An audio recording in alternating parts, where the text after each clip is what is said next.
Hello sir friends, हमारे channel में आप सभी का फिर एक बार स्वागत है।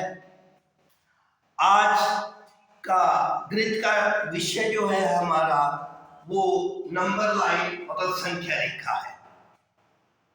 संख्या रेखा हमारे गणित का बहुत ही महत्वपूर्ण और मान लीजिए कि उसका आधारभूत विषय है, इसलिए इसके बारे में हमें ज्ञान होना बहुत आवश्यक है। तो आज हम नंबर लाइन के बारे में चर्चा करेंगे। सबसे पहले नंबर लाइन मतलब संख्या रेखा क्या होता है। तो एक ऐसी रेखा जिस पर संख्याओं को एक निश्चित क्रम में, एक विशेष क्रम में दिखाया जाता है, अर्थात संख्याओं को एक फिक्स पैटर्न है, इसका एक निश्चित क्रम है, उसके अंदर हम अगर किसी संख्याओं को अगर किसी रेखा पे दर्शा देते हैं तो उस रेखा को हम संख्या रेखा कहते हैं। संख्या रेखा एक इस प्रकार की रेखा होती है जैसे आपको बोर्ड पे दिख रहा है, इसके बीच में मध्य के अंदर शून्य होता है, जीरो होता है, क्योंकि दुनिया के सभी संख्याओं के मध्य में जीरो आता है। जितनी धनात्मक संख्याएं हैं उतनी ही ऋणात्मक संख्याएं हैं, इसलिए उसके बिल्कुल मध्य के अंदर जीरो आता है। तो जीरो के दाईं ओर हमारी धनात्मक संख्याएं होती हैं जो एक से शुरू होती है, 1 2 3 4 से अनंत पर तक चलती हैं। इसको हम प्लस इन्फिनिटी भी कह सकते हैं, धनात्मक अनंत भी कह सकते हैं। और इसी प्रकार बाईं ओर -1 -2 -3 से चलती हुई ये माइनस अनंत तक जाती है। मतलब जितनी धनात्मक होती है उतनी ही ऋणात्मक होती है। इस प्रकार संख्याओं को दर्शाना ही संख्या रेखा है। अब संख्या रेखा पर हम सबसे पहले एक से शुरू होने वाली और अनंत तक चलने वाली संख्याएं के बारे में जानेंगे। इन संख्याओं को हम धनात्मक संख्या, प्राकृतिक संख्या या धनात्मक पूर्णांक भी कहते हैं। इसके बाद शून्य आता है। शून्य एक ऐसा पूर्णांक है जिसको ना तो धनात्मक माना गया है ना ऋणात्मक माना गया है। शून्य ना धनात्मक है ना ऋणात्मक है, इसलिए हम कह सकते हैं कि शून्य का ऋणात्मक शून्य ही होता है।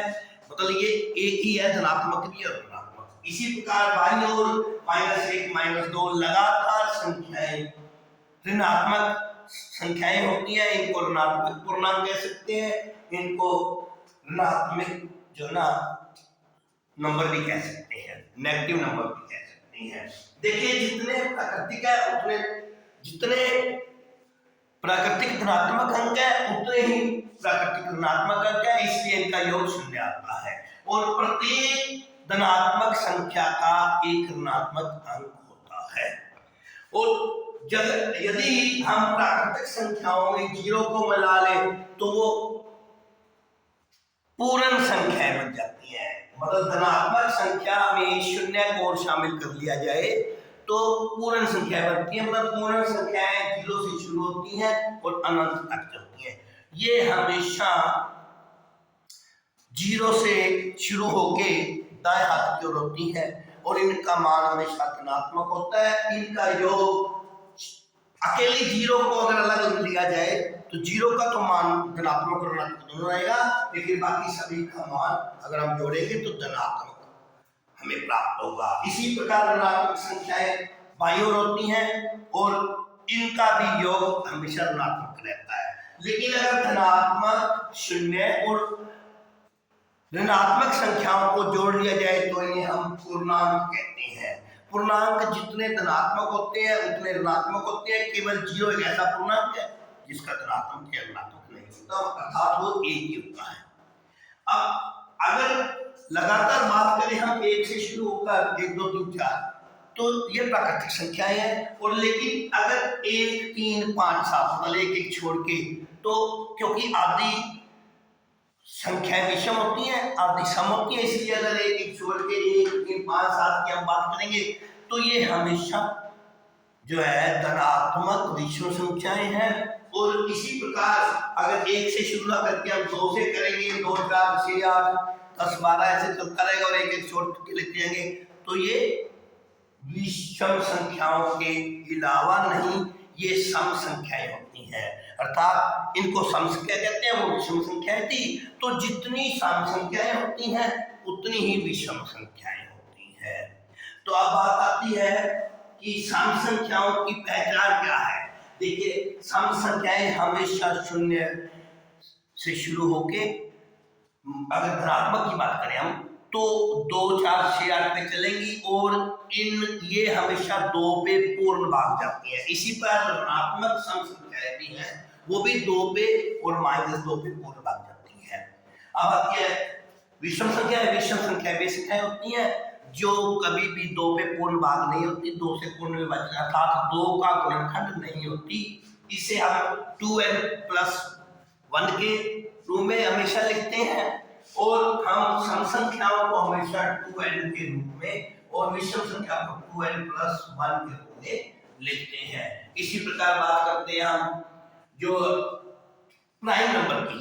तो देखिए, अभाज्य संख्याएं। अभाज्य संख्याएं वे संख्याएं होती हैं जो केवल अपने आप और 1 से पूर्ण विभाजित है, अर्थात जिनके केवल 2 ही गुणनखंड होते हैं। भिन्न भिन्न गुणनखंड 2 ही होते हैं।